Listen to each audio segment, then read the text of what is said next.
Hello, everyone. Welcome to my podcast show, Your Escape with Josiah. It's been quite a while, in fact, a very long one that I made a podcast, and finally, here I am with a new episode. Okay, before I start, I just want to ask, how are you all? I hope you're doing great and all is going on well with your life. Just in case if it's not, I'm sorry, but take heart, you are not alone. Carry on till you see the light, alright? Well, as you have already seen from the title, today I'm going to tell you a story about a dog named Guard. It's actually a true story that happened not very long back. Let's start this story from the very beginning. So, I am taking you back to the year 2012 in the month of February.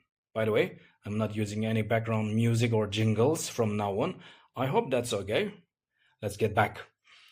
A neighbor's dog gave birth to a beautiful puppies, and among them was a cute male puppy, tan in color, with some shades of black on it.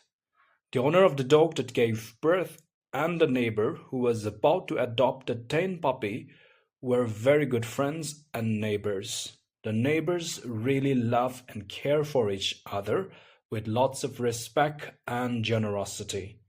It was in the month of May. The puppy was brought home and he was named Guard by the owner.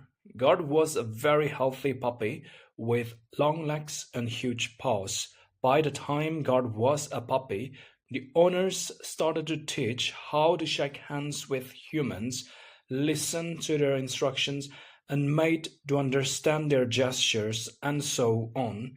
As a puppy, Guard was made to sit near the herd in the kitchen, and lots of love and care was shown, and the puppy eventually understood that he was also a part of the family.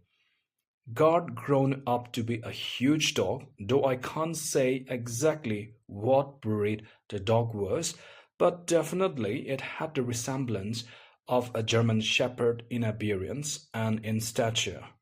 Sometimes people seeing Guard for the first time will confuse him with German Shepherd breed. In fact, God is the only huge dog in the neighborhood that everybody admired him. He surely was very friendly with the people he sees often, but not with strangers. God hardly barks, but when he barks, it's so loud that it almost irritates, especially during the night time when everyone is about to fall asleep.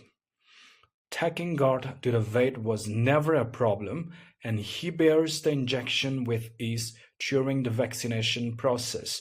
In fact, Guard was so used to going to vet for his vaccination time. He never intimate other dogs. He knows what he came for and would live in obedience, tethered to the rope. Once he is tied from the collar, he totally submits to the one holding the rope. He'll start moving in obedience and will go wherever he was supposed to go or sit at his master's will. Like any other dogs, he is very territorial with his place, especially when he eats his food. No animal can come near him. He will chase away any animal that comes near him when he eats. Animals, I mean the domestic ones like cats, dogs, or hens. You know what I mean, right? Other visiting dogs will sit and watch him at some distance, and after he finished eating, the other dogs will finish what's left over. By the way, it's such a beautiful sight. Of course, they were his friends, but when it comes to food, God knows his share. One unusual behavior about Guard was that when Guard feels like eating, he will follow around any one of his owners wherever they go, be it inside or outside the house, till his urge of eating meat is provided, and so the owner will go to the butcher's and buy a special meat, cook it, and let him eat. Guard will get this treatment often. Like any other dogs, Guard's excitement knew no bounds. when the owners return from somewhere after some gap of time, especially when it's his grandpa.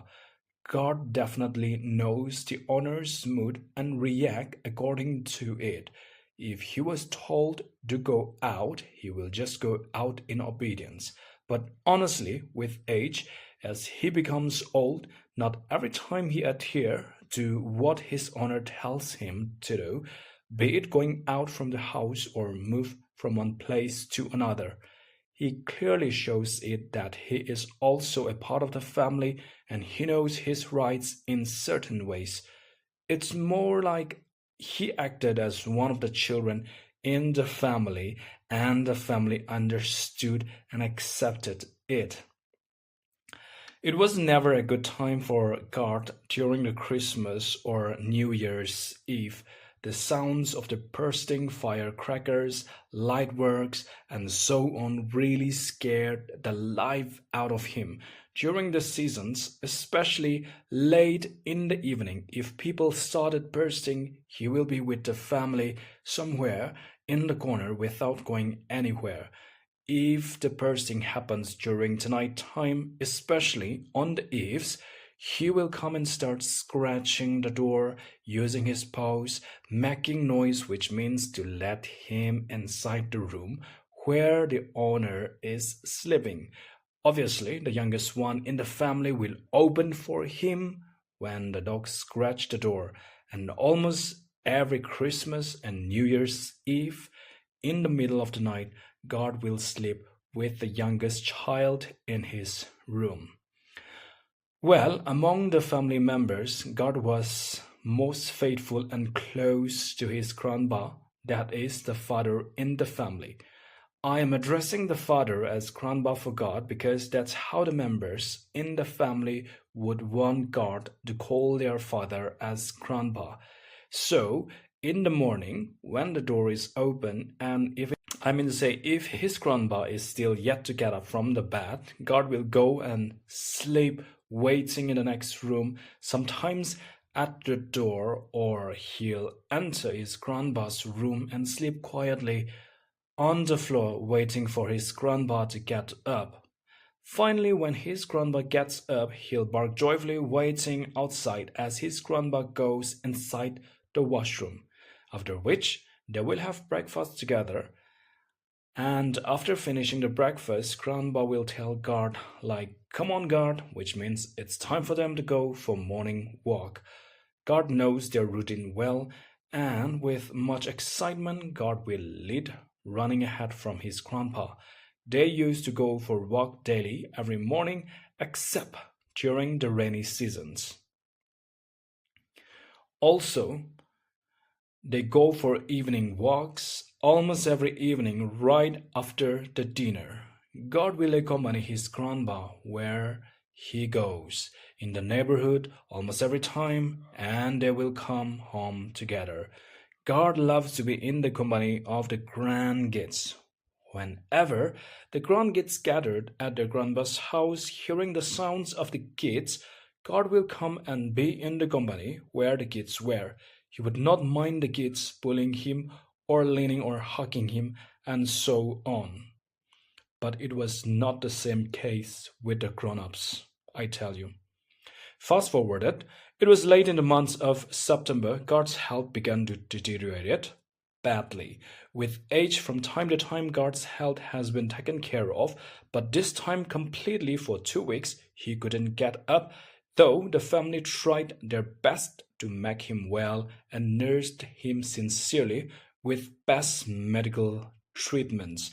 Very sadly, God, the faithful dog, who was faithfully a part of the family, took his last breath before noon on 2nd of October 2024. God was sadly and carefully buried in the garden late in the afternoon by his grandpa along with some family members.